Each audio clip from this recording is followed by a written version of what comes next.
तो चलिए दोस्तों, अब फिर आ रहे हैं उसी अंदाज में पवन सिंह। तो दोस्तों, आप लोग देख रहे हैं लोग भोजपुरिया पेज, और आप लोग का फिर से स्वागत है हमारे भोजपुरिया पेज में। दोस्तों, हम आप सबको आज सबसे बड़ा अपडेट बताने वाला हूँ।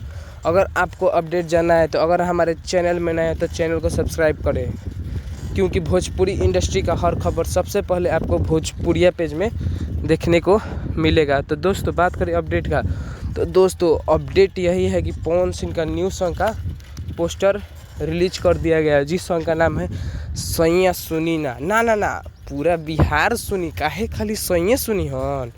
दोस्तों, बहुत ही धाकर सॉन्ग है। दोस्तों, हम बता दें कि इस गाने का राइटर है आशुतोष तिवारी जी, और इस गाने में संगीत दिए हैं प्रियांशु सिंह। दोस्तों, यह सॉन्ग बहुत ही धाकर है।